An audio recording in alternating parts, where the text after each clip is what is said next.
Welcome to the Home Studio Hangout podcast, where we explore what it's like building, running, and working out of a home studio with your hosts, Joshua Matotek, Andrew Simmons, and many guests in different areas of the music industry.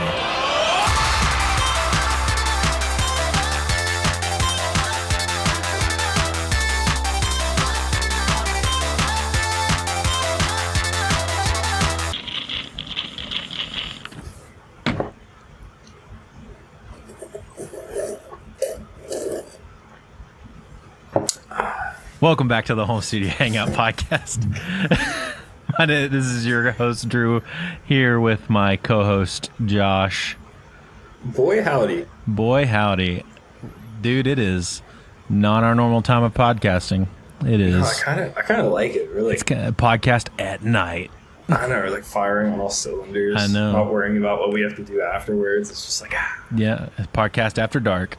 Yeah, I feel like bench pressing right now. That's the opposite of how I feel. I feel like going to sleep. Well, that's because you're a dedicated father. I'm an old man that goes to bed at 9 o'clock. But no, so we were going to do an interview today, and then it actually ended up that my internet ended up going out anyway. Oh. And so I couldn't have done it. And Josh's schedule kind of got wacky there for a minute. And we were going to do an interview today. That got pushed to next week, which is fine. It's not a big deal because we needed to do one of these just me and Josh episodes anyway. So, just the boys hanging out, talking about stuff. Dudes. Two dudes being dudes. Two dudes being dudes. And yeah, I don't know, man. Josh has got a fun new toy that he wants to talk about, and I also want to kind of do a larger conversation of just like fun toys and synths in general. So yeah, I got an Arturia Micro Freak because I don't know, I've been wanting. Well, the real search started. I was like, I need a new MIDI controller because my MIDI controller is bad. It's one of those old M Audio ones. Bought it when I worked at Guitar Center on employee discount for like $60. Like, this thing sucks. But it's also like, oh, it works. Yeah. Like, it works, but like, it just sucks. I use a Lumi keyboard. Yeah, those are sick. And it like lights up and stuff. Yeah, and then, so I was in it's also Bluetooth. the Live with Matt Rad Discord, and I like searched for like MIDI controllers because like Discord search function is awesome. Yeah. And then I found this conversation about traveling with MIDI controllers and like which ones don't suck, which ones don't break, and I was like, it's pretty cool. And one dude was like, honestly, like I've been thinking about traveling with my Arturia Micro Freak because it also works as a MIDI controller. And then that got the gears turning, and I was like, send my way to MIDI controller or a synth that doesn't even have a keyboard. And so obviously I did the right thing, and I bought the synth that doesn't have a keyboard. Yeah. And I've never considered myself like a synth guy. Like even like making my own synth. Like I'm really not great at it. Like, but it's something I want to get better with. And I think the biggest disconnect for me is most of my connection with instruments is like something very tangible that you can like pick up and play. Yeah. Well, we kind of talked about this last episode with Shane where we were talking about drums and stuff, and it's like. Yeah. Having like a physical contact to an instrument can help you understand it better. And I feel like that's exactly, in a weird way, that's the exact same way with synths, right? It's like, if I can touch an attack knob and then turn it and feel what that does as I'm playing. And technically you could also do that with like a soft synth, I guess. But I don't know, it's just something different about like a physical unit. There's something very different about it. Yeah. Like, so the day that I got it, I made a point to not even plug it into my computer yet. I was like, I just need to sit down, like grab some headphones and like play with it, and, like learn it and go through each wavetable on it or synth engine, whatever they call it, and like learn what each thing does. And so I like pulled up the manual on my phone and I'm like going through it, and then like that's what I did for the first day, and then I plugged it in and I was like, okay, cool. Now I have effects because there's no onboard effects with it. Which honestly, like I kind of prefer because like I think the biggest disconnect I have whenever it comes to making synth patches is it's hard for me to separate like the synth from all the effects on it. Yeah. You know? And like, what am I actually crafting versus like all of this extra chorus and reverb and delay and all that kind of stuff that's stacked on top of it. Yeah, exactly. And it's something I've gotten better with just through like producing in general. Like I do a lot of guitar-based music that isn't like traditionally just like guitar through amp sim kind of stuff, sure. You know, or guitar through amp. Yeah. Guitar through, bro. Yeah, that's the most Gen Z thing I've ever said. That's hey man, that's the way of the world right now. But yeah, I mean you're running guitars through all sorts of crap, not just amps or amp sims. And so I was like, you know what, I should probably get this. And yeah, the keyboard on it does suck. It's like really cool. It's a contact keyboard, right? Yeah, it's like here. So if anyone's actually watching this on YouTube, it looks like this. Yeah, it's like a metallic. I can't remember what it's called. Hold on, I can tell. It's a highly expressive touch plates. They're called. They're touch plates. And so everything down here is like that. Like the buttons are for like the sequencer and stuff, and then this is the pitch bend. Yeah, that's really sick. And it feels really cool. I'm still getting used to it. So it's velocity sensitive, and me being stupid, I was like, oh, they're like pieces of metal, so I guess I hit them harder. I'm like, no, it's velocity sensitive as the more surface area that your finger touches. So interesting. Punching in, like, you're doing drums, right? You want full velocity because they're just samples, right? Yeah.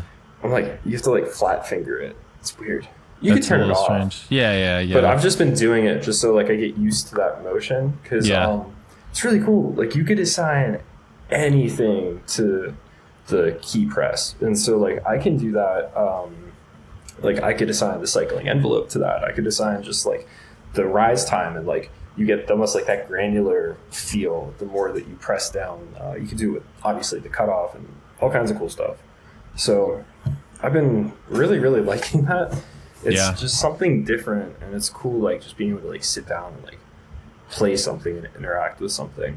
So it's I was looking up some info on it. So the Microfreak is a hybrid synth, so it's half wavetable, half oscillator. That's why there's the two different knobs on it. Which it gives you really cool options of loading samples, which you were talking about, but also gives you blending the loaded samples and mangled samples with just a straight oscillator, which can kind of make some really cool and crazy stuff. But you were telling me that the sample loading process was kind of a pain in the ass. Oh man, it sucked. Yeah, I mean it's very like Windows 98 feeling, but it's okay. For the price, it's worth it. Yeah, because it's only $350. If I spent like, you know, like Moog money on this, I'd be like, nah, I don't want that. Sure, but it's only $350, and that's brand new. I mean, I'm sure you can find it cheaper. If you get it on Z Zones, they're giving away the vocoder mic with it for free. Oh, did you get that? Yeah. Nice. It's okay. Yeah, but I mean, it's cool. I've never been a big vocoder kind of guy. It's really fun to run. So don't necessarily use it for your voice, but like if you have like something like your phone, or play your phone into it, and then or like put your guitar into it or something, and like have other people play it. I was doing this thing where I was just kind of like tapping on it to like trigger it, and that was kind of cool. Yeah, it sounded different. Like I don't know. You know what I mean? Because it's like all variable, like the attack and release times, which is something you typically don't hear on the synth. So that was pretty cool. But yeah, dude, there's like so much stuff on this, and I'm still learning. Well, and it's all very when you put it when you plug it in. From what I understand, there's like even more inside, like the parameters, even more inside like the manager or whatever it's called. I don't know. Not on the Microfreak. Not on the Microfreak. The Mini Freak actually has its own plugin So you can sit down. Oh, that's sick. Yeah, it's called the Mini Freak D. So it's like the 37 key version of this, and you get like a few other features with it. You're able to literally make synth patches. Like you could be at like a session and like make a synth patch and like, oh, that's sick, and then you could like load it onto the Mini Freak and it plays it through the actual hardware. That's really sick. Dude, it's actually really That's cool. really sick. I'm not gonna lie, like Arturia just seems like they're doing a lot of stuff right, and I think that'll like its bigger brother will probably end up being the next synthesizer. Sure. Have you? Nice. Have you? Does it reverse? Like, does it receive MIDI as well? Yeah. So it has a MIDI in and out. And what's also sick is it's recognized as USB as a MIDI controller. So what I've been doing is I'll play something and record the MIDI, and then I send it back out and then record it in. So that way I could like quantize it. Yeah. Make it sound like someone who knows what they're doing played it. Yeah. That's been really great because there's this one really good YouTuber. I want to shout him out, but I forget his name. Yeah, look him up. But, the perk of doing stuff like that is like being able to do cool automation movements with your hands while that stuff is getting recorded back through as well. Like having cool filter sweeps or like changing the timing on stuff ever so slightly just to kind of give it a cool hand felt thing. His name is David Hilowitz. He did 3 weeks ago he posted a video of the sample update that they did on it. Yeah. And that's like his videos what convinced me to buy it. And he was talking about how like he runs MIDI in and out of his computer to like basically like loop back synths. And I was like, that's super sick. I want to be able to do that one day. So whenever I had no clue that I could just plug it in through USB and it's recognized. Yeah. So whenever that happened, I was like, yo, that's crazy. I'm doing that. It's I don't wild. think it's like I noticed I do get session delay on it, which is weird. That could also just be Ableton being weird. But it could be. I think had weird delay issues with Ableton. Yeah, I'm not sure. I don't think I've ever had that problem with Ableton. I don't know. It could be if you have stuff on your master bus. Sometimes, even if your samples are really low, it'll mess with the timing of stuff. Yeah, and so another thing that I'll do is like, it has a 64-step sequencer in it, so I'll like program like a sequence, and then whenever like I'll just like set a loop for 8 bars and hit record, and then I can go through and like mess with the pitch bend, adjust parameters, and do all that stuff, and then kind of comp together the take that I want. That's been really cool. That's really sick. Doing that. Yeah, that's really cool, dude. You're getting into like Andrew Wong kind of stuff, like just like having. He calls them sound sessions, where he just like lets MIDI generate. Like what he'll do is he'll put a random MIDI generator in and feed it into whatever key, and just feed it into a synth, and just mess with parameters and record all of it, and then do what you're talking about and comp it into something really cool. Like find interesting things with it, or you'll accidentally make a cool sub or something like that. Yeah, like I think a lot of us kind of grew up like in rock music where it's like people kind of frowned upon like the computers, and obviously we became very fond of them, but I never really looked too deeply into synths. And like I distinctly remember like whenever I started looking for a synth, I was like, why would I need a sequencer? Like I have a computer. Like I just didn't understand it, Yeah. And I just really didn't understand it. But now that like I'm able to do all these different things with it, it's like completely different. I'm like, this is cool. Like there's something really cool about like just like programming in something that sounds pretty and then like letting it loop for 10 minutes while you mess around with stuff. And it's like called ambient music. Yeah. It's a much like it's a much more like relaxing thing to do. I'm sure it's a little less intensive as like, getting on your computer and doing all that stuff. It feels more like you're just playing, again. Yeah. Yeah, that's exactly it. Like, it just kind of it gets me excited about sounds again, which is really cool. I also want to pull up, so I don't know if you know about this one either. Also, Arteria, the Microbrute. Do you know about this one? Yeah. It's essentially, it's kind of the same thing. I believe it's just a mono synth. I could be wrong. I was just looking at it. It's really cool. It's $200. It's another really good one. Oh, you said the Microbrute. The Microbrute. Yeah, it's awesome. It can also be used as a MIDI controller. And it's got regular keys, but the cool thing about it that I really like, and this is probably the one I'm going to end up getting, is it's got CV and gate like controls. So if you ever get like Eurorack stuff, you can use it as a Eurorack controller later, or to control other synths or things like that. Like you can send it. Do they even still make it? Yeah. Oh, I don't see it for sale anywhere.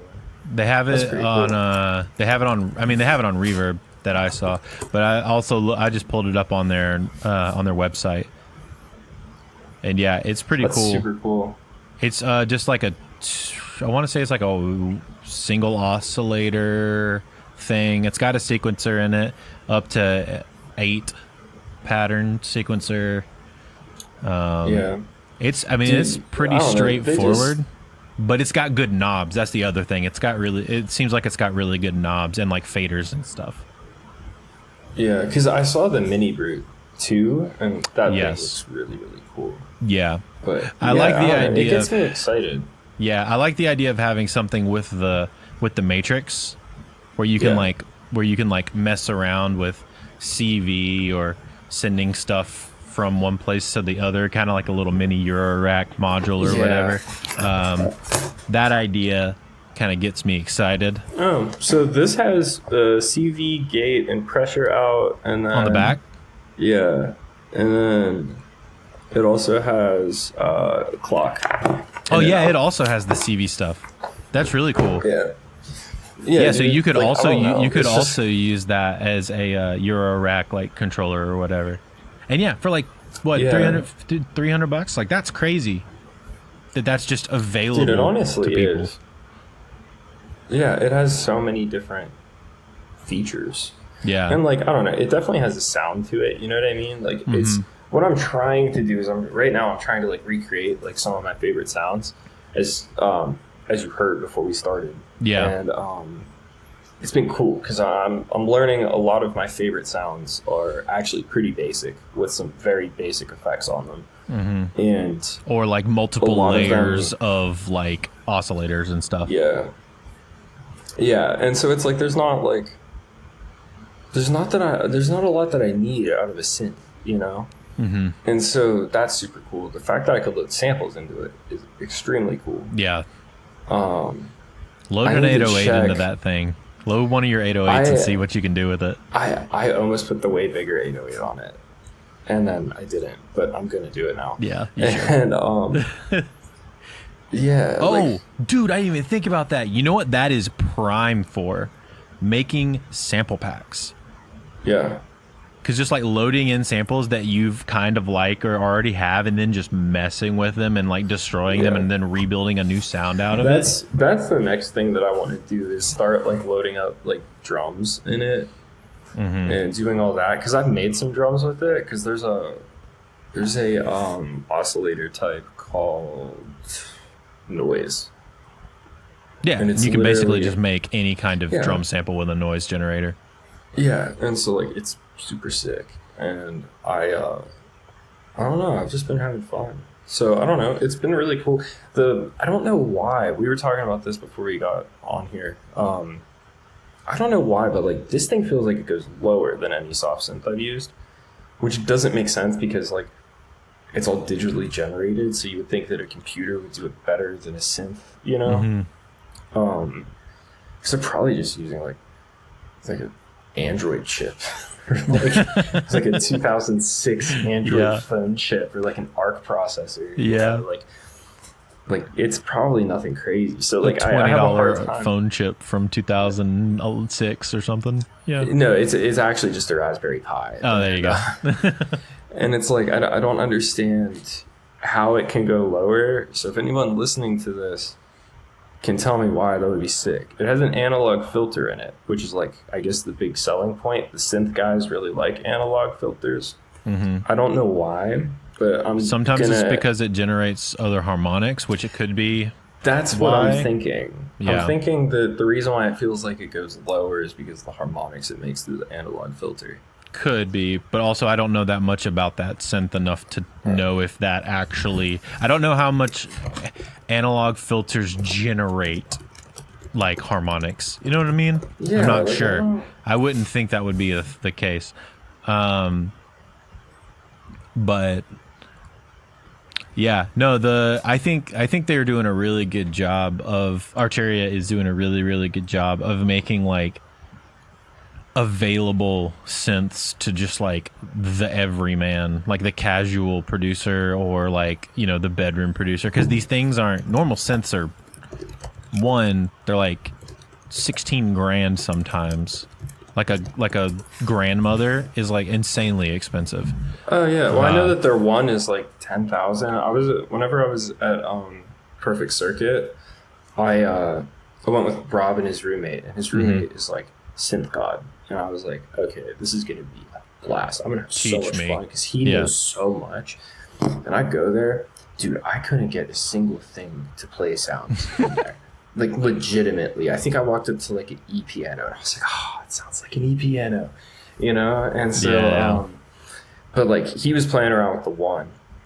And the sounds that he was making on it were, like, insane. And I was like, I totally understand why you do what you do. Like, obviously, this is everything that you've dreamt and hoped for. But I didn't. Yeah, I didn't understand it. I mean, also back then too, because that was like over a year ago, I still wasn't into like synthesis much at all. Like I was very much like a preset tweaker. Sure. You know, it wasn't until like I moved to Atlanta that like I started like diving into like making my own synth presets and stuff like that. Well, and having people like Greg in chat just be like, hey man, I made this insane patch of this thing that sounds like a guitar but isn't a guitar or whatever, or listen to this I'll be honest, crazy though, modulated stuff. It's wild.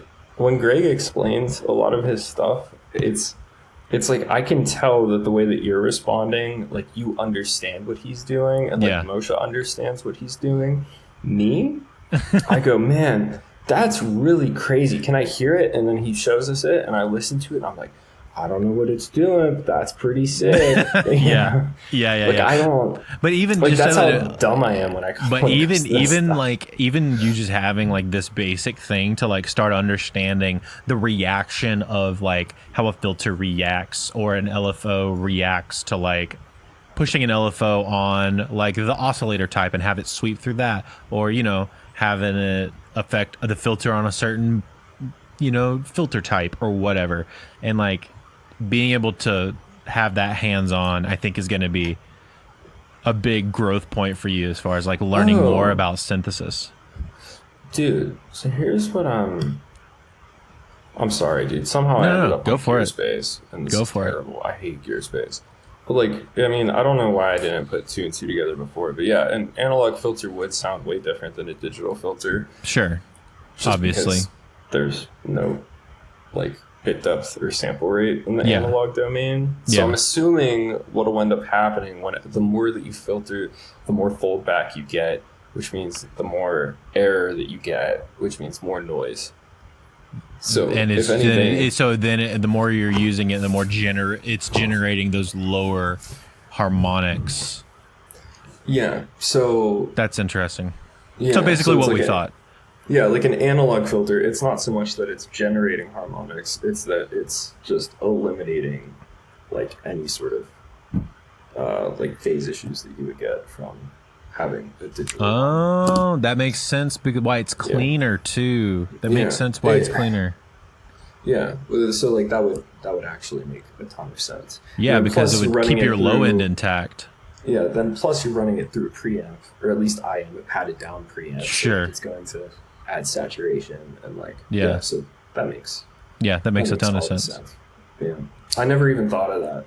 But I mean, like, that's why like all of our in the box distortion plugins sound not nearly as good as like, physical units. And it's Aaron Pace was describing it to me one day, and I was like, you know what? That's really smart. I don't know why to. It has to do with it has to do with like the way distortion works.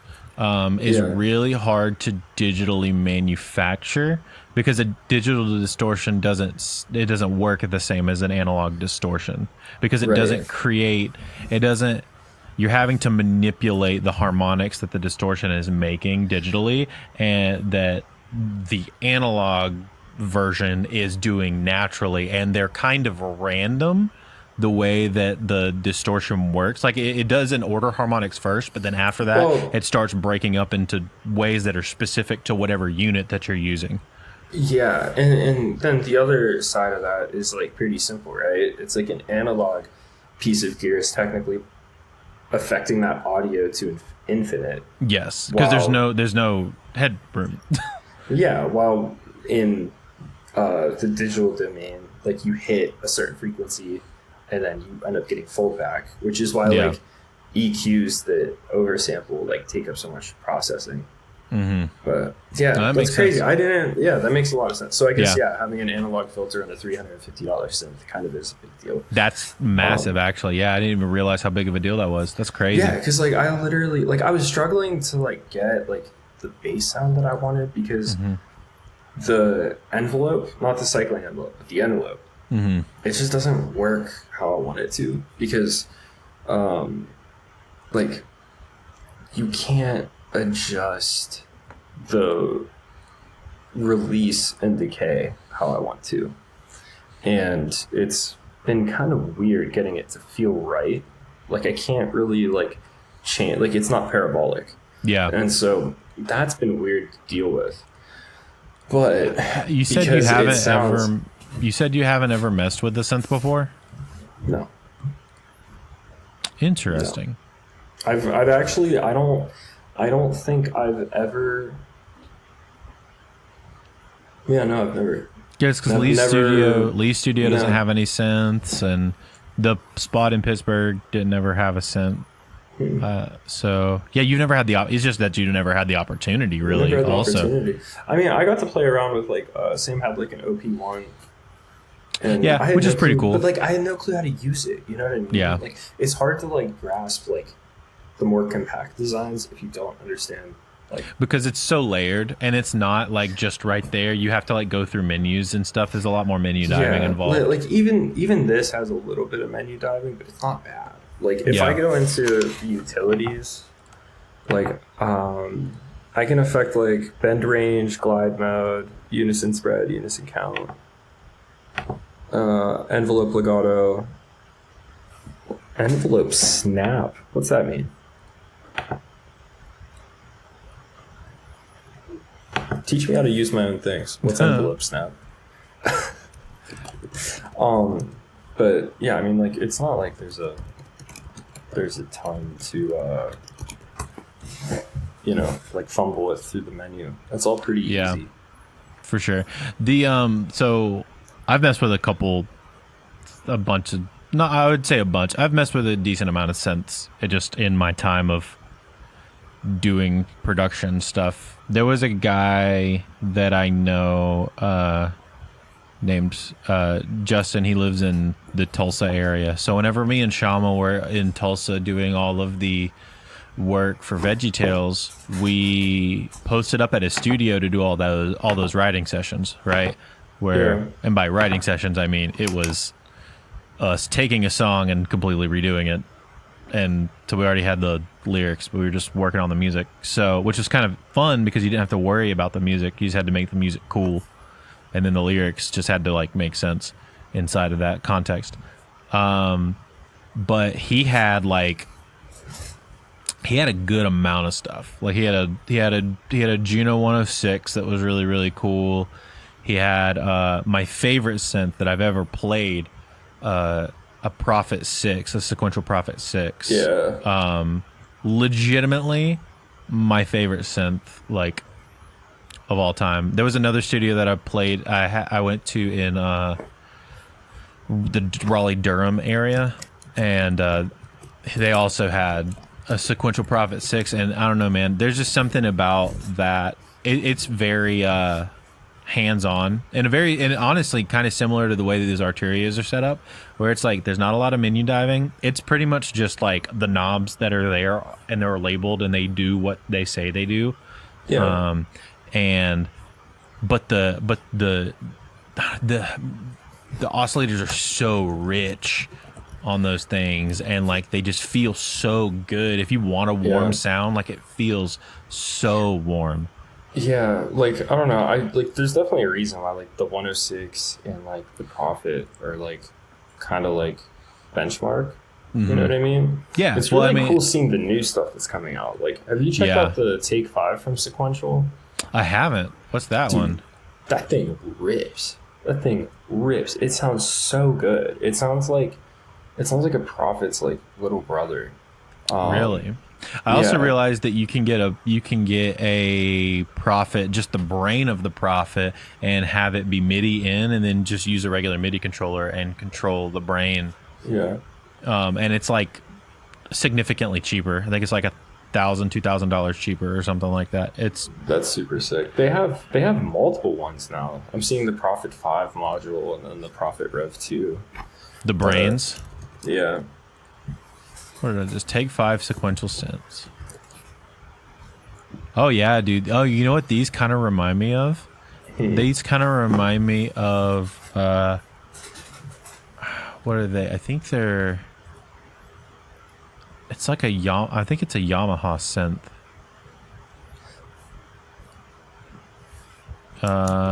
Or maybe it's a Korg. I can tell you in like it's a mini log. It reminds me of a Korg mini log. Yeah, it's like a bigger mini log. That's another one that's really cool. Dude, yeah, they're super, and they're cheap too. The XD, which is the one that I would want, because it's got the extra, like, I think it's got an extra LFO, or so, it's got extra stuff on it. And it's only like $650. That's so sick. Which is insanely cheap for how much it is. There's so many good value stuff out there. Like Korg does some cool stuff. Like they have the Prologue series, which is pretty cool. I think I would still rather just get like a Rev 2 from Sequential, but it's like that thing rips. Dude, this Take 5 is really sick. Actually, it looks very cool.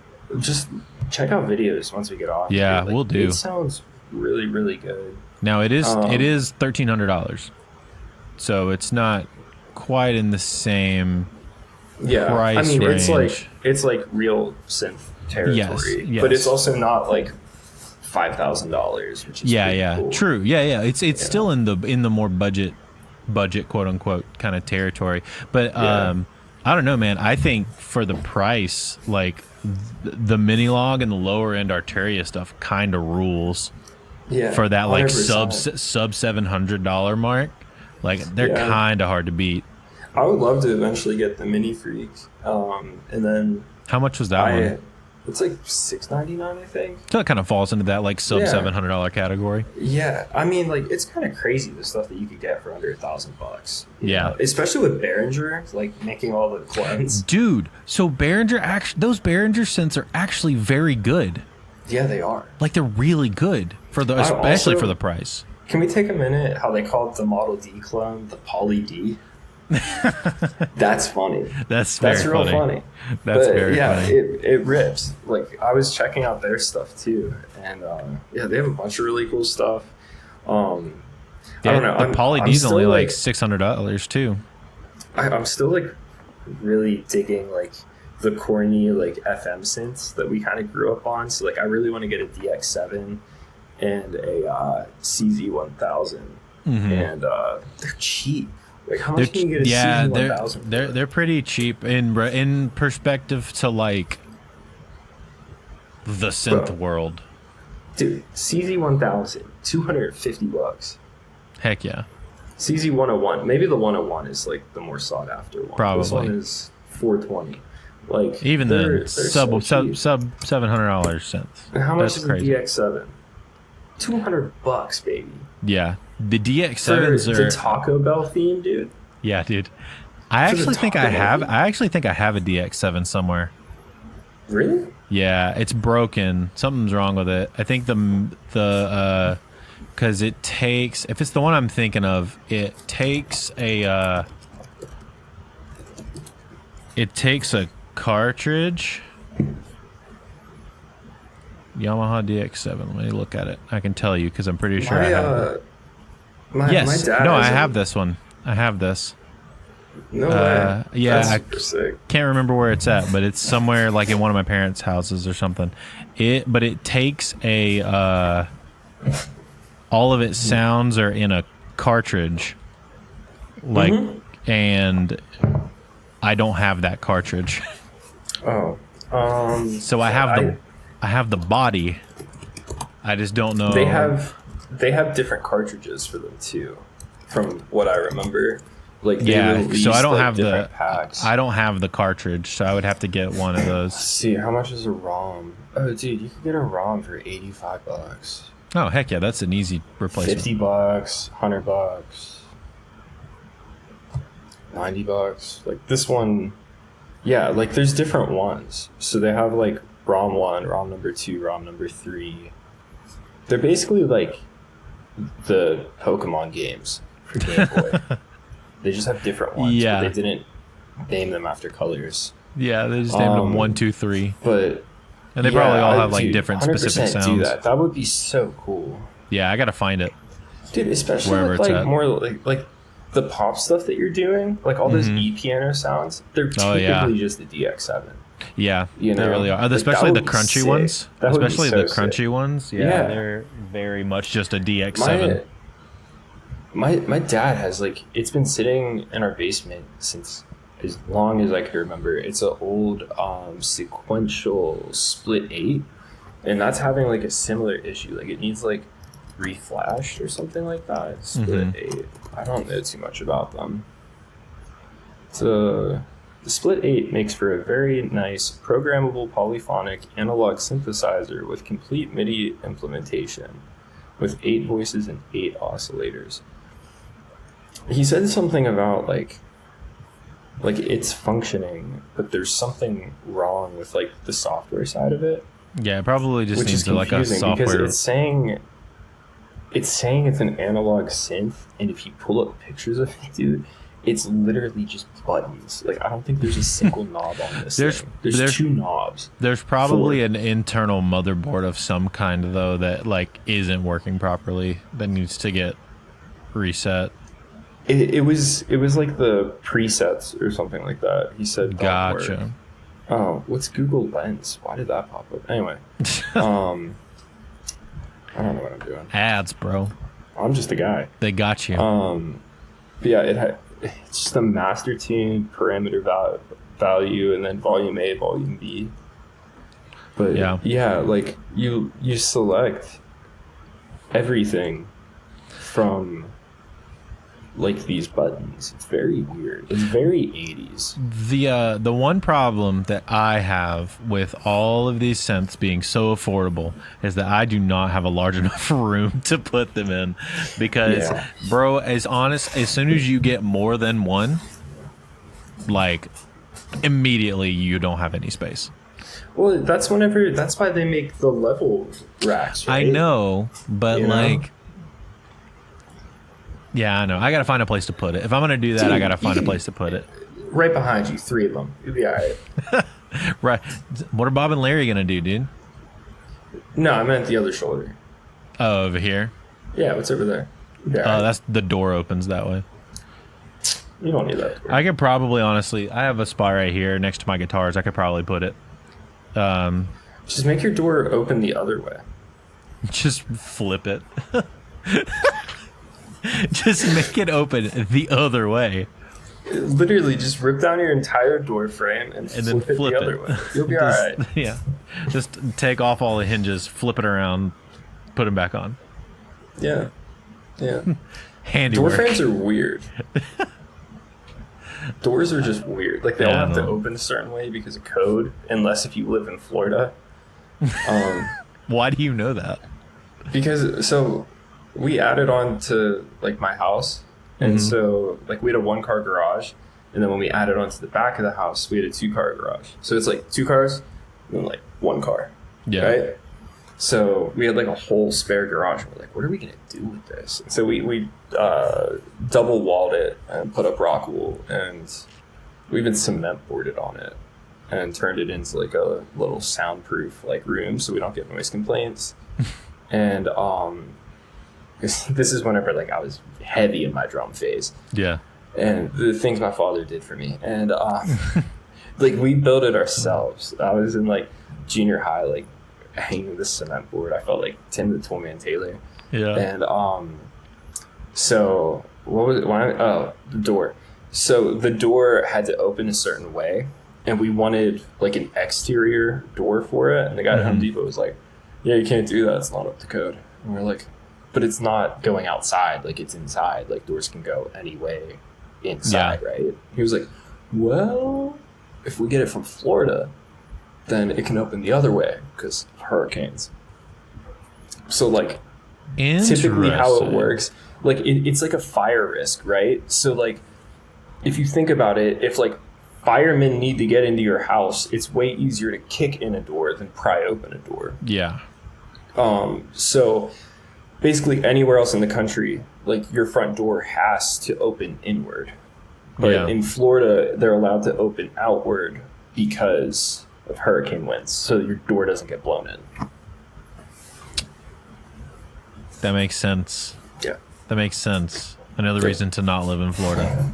They have a whole nother code just because of hurricanes. Yeah. I don't know. It's weird random things that get stuck in my brain, but hey, there you go, man. So we have a Florida door in my second garage that's inside of another garage. Amazing. Very specific. Yeah. Very far away from our conversation about synths. That's how it goes. That's how it goes. But no, dude. The microfreak I think is cool, and I'm actually probably going to end up getting that micro brute pretty soon, because I'll let you know how that goes. I've been wanting to use it for like making sample packs and like making 808s and like things like that. But okay, like what really started getting the gears turning though is like I have like the Arturia like B collection, and like it sounds good, but like it just doesn't sound like it, you know? Yeah. And like I have Serum, I have all these soft synths, and like they're all cool, but like they all just don't really sound like it. One day I was going through Omnisphere, and I was like, oh, I could just load up whatever samples I want instead of you scrolling through presets for hours. Yeah.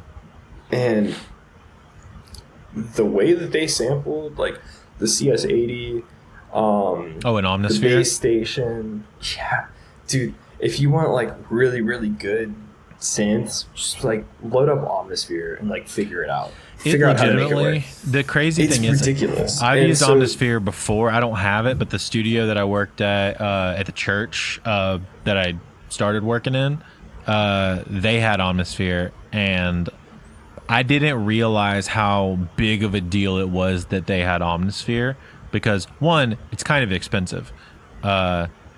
So for just like a random church studio to have it is kind of weird. But also I got like so used to just like having it, I never understood how good those synths actually are until I started doing everything myself and like branching out into other soft synths. I'm like, oh, like half this junk is trash. Yeah, well, it's kind of like you'll use East-West stuff and you're like, oh, it sounds good. But then like you use anything that Spitfire makes and you're like, oh, yeah, no, like that's really good. That's the real thing.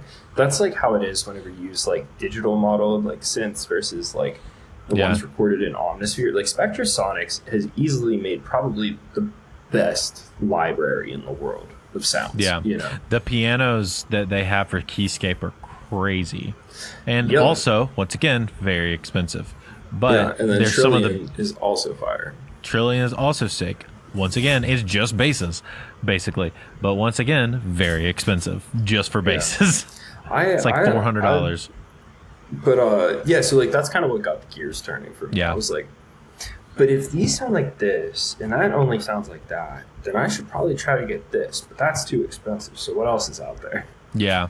And, no, I went down I went down the rabbit hole of synth profitable, like lower end synth kind of stuff. That's what made me get the pocket operators. Yeah. Because I still have my PO33 somewhere.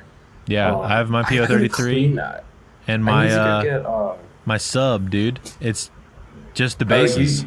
You didn't break the top off yet. No, I like them with the tops on. I have the PO33. I PO33. had to because I got a case for mine. Oh, yeah. Well, so I want to with the PO33, but I have the Street Fighter edition. I think I have the Street Fighter edition. I love it. It's so cool. You get the I'll have to dig that thing out and play with it.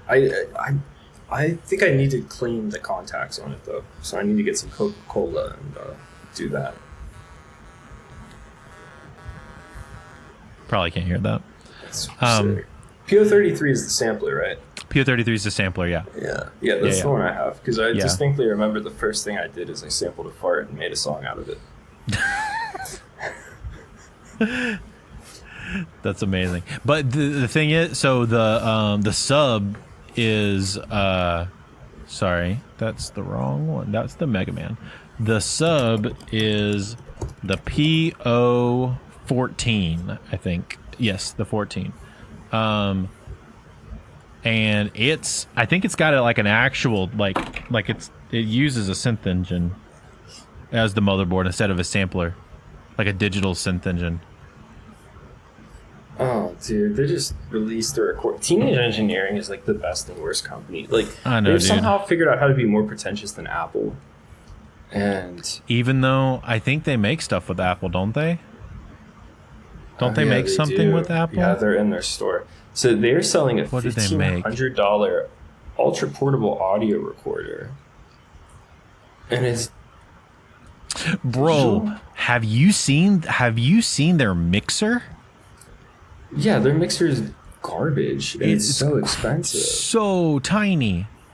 Yeah. The TX6. And now they have this CM15. It's probably like some trash sounding mic. Oh yeah, I haven't heard it. I actually do want to hear it because it's supposed to be their How much is it? Let's find out. $1,200. Jeez. No, dude. Literally. Okay, you watch any episode of Ghost Adventures. That's what Zach Bagans is talking to Ghost with. Like, it cannot sound that good. I want to see. I need to see how this thing works. And then on top of that, okay, think about this, right? It has a stand built on the grill. So if you have this thing cocked up sideways on a table, you're going to get a ton of mirror reflections right off whatever you're setting it on. Like, dude, it's just. Were you talking about the TP7? That field recorder thing? Yeah, like that looks like garbage too. Yeah, the problem is no one from Teenage Engineering since thinks this. Oh, and then they also upped the price of the OP1 to $2,000. It's because they made a new OP1. It's the OP1 Field now. It's a redo. So they changed some stuff about it. They made everything. They made it out of metal now instead of plastic. So it's kind of that's good. It's sturdier. Yeah, because one of the problems that people were having is like because it's literally made to travel. It was breaking in people's bags sometimes. I remember seeing a few posts about that. Like they would like kind of explode. Like, have you ever like when you were a kid and you had a Rubik's Cube? Do you ever have one fall apart? Mm-hmm. It's like they would just like kind of disintegrate. Well, because a lot of people. And a lot of people take them into the air, and it's like the pressure changing and all that on that it's not good for it. So they made it into like a sturdier. They made it out of a sturdier material. And it's a lot nicer now, which also means the price of the OP1 original went down a little bit. So you can find them used for like $700 or $800 now instead of $1,200. Yeah. I love like all their little like pocket synths and stuff though. I know, bro. I just wish that their stuff was a little cheaper. Expensive. I mean, yeah. Well, here's the deal though. Like other brands are doing it, right? Like Korg is doing it. They've been doing it for years and years and years, and I think they're more expensive. If they have, well, this one's really cool. It's the Matotek NTS2. It has an oscilloscope on the front of it, and it's like a kit you put together, which is super cool. It's $230, and like that thing is probably really, really cool. But I saw the other night they also have pocket synths, and apparently they've had them for years, and I had no clue. Korg has? Them. Yeah, so they still sell them too. They used to sell more of them, I think. I'm currently the monotron stuff. Yeah. And I think that bro, those are over the style, they're like, some of them are like $40, but they're stylus based. Yeah, some of them are stylus based. The Volca is a very popular really one. Cool. And all their Volca line is super popular. But also that's more than just like a raw PCB board, and it's only $50 more than Teenage Engineering. Yeah. But I don't know. I don't know. Stuff like that is super cool. They're fun.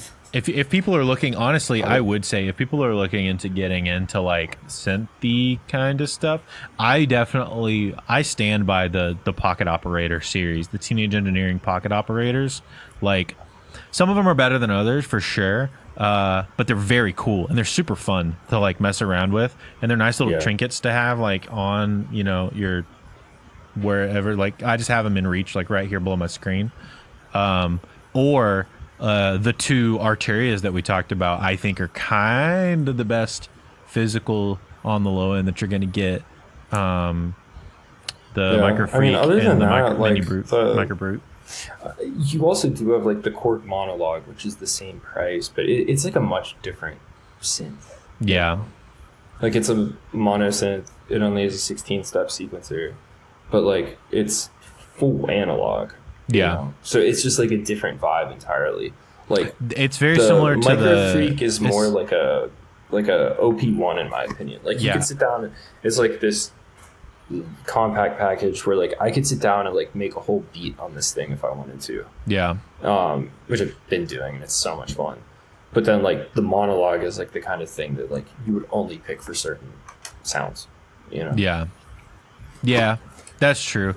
That's kind of like this. It's more similar to like the. It's more similar to the Micro Brute than the Micro Freak. The Micro Brute's very similar. It's like mono synth, or mono oscillator at least, and it's just kind of really for like one specific thing. It just has the ability to do some extra stuff like the MIDI in and out integration and like the CV stuff, which is really cool. It's like the perfect like starting point, 100%, especially if you're just trying to get into synth and you're just trying to figure out like we said, how what physically do things feel like whenever you change them. Sometimes it's also kind of hard to like find synthesizer like videos that are good, in my opinion, because a lot of the times it's like some dude like from Belgium, and he's like, yo, like I just like snorted chocolate because that's what they do there, and I'm sorry, raw cocoa, and I am ready to show you the best house song in existence. And it's like, I hate house. Why would I want to listen to house right now? And then like you're scrolling through YouTube and it's just 30 of those dudes. And my favorite guy, I want to give a shout out to my favorite like synth nerdy guy. The guy that's like super nerdy with synths is this guy named Bo Beats. Oh yeah, I've seen him. He's like Norwegian. Yeah, he's the guy with the silvery long hair, right? Yeah. He's really super knowledgeable. He knows a ton about synths. And so I generally go to him first when it comes to like, is this synth good? What do you like about it? How would you use it? He's broken down a lot of cool like smaller synths that I've been interested in. I almost bought a synth because of one of his videos like a year or two ago, probably like 2 years ago. And it was on the Korg Wave State. It just reminded me of it because it's on his front page. But I was like kind of upset when I found out that they don't make that anymore. But, and I don't know why. I didn't look into it. And then I found the Micro Freak and I was like, I don't need all that. I just need something basic that I can mess around with. For sure. Figure out what I want in the future, you know. Well, Josh, we're rolling in on an hour. I know.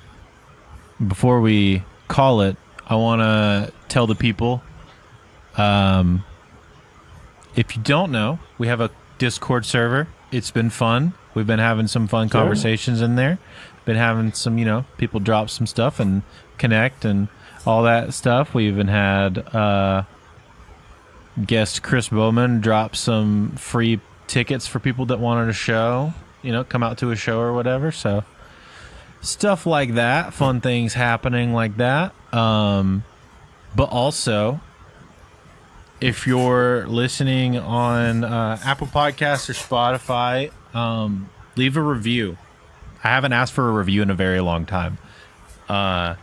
Leave a review because it helps us get out there, and it would be really cool for one day for me and Josh to be able to,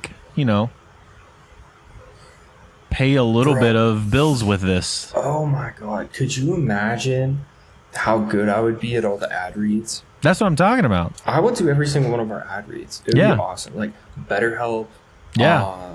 What's the Audible. Meal Kit one? Yeah, Audible's a big one.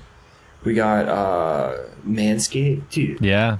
Come on, Manscaped. Hook it up. Yeah, you're like the easiest sponsor to get. Yeah. So like send me a unit. I will review it live. Go live on YouTube reviewing it. Yeah. Put your money where your mouth is. Live in the your Discord. Product's so good. I will shave all of my body hair. Live in the Discord. Yeah. Discord only, behind the Discord wall. But yeah, no, give us a review or, come hang out in the Discord if you've already done that. If you like watching, we have a YouTube channel where we've been uploading all this stuff, and it's been actually going really well. We've been getting a lot of good feedback on those places. I had no clue. I didn't even know that we were on YouTube. Yeah. Well, we've been on YouTube before, but now we have our own, and then I wanted to kind of make sure all the branding was consistent. So, yeah. So when we do ad reads, we can sell it as a part of it. But yeah, help us out. Share it with a friend. Go subscribe and or leave a review for those who are still listening. Josh, thanks for talking synths with me today, dude. Yeah, of course, dude. Yeah. And listener, two guys being dudes, dude. Thanks for listening. Two dudes being guys, dude. And thanks for hanging out with us today. We'll see you next week. All right. Cool. See ya.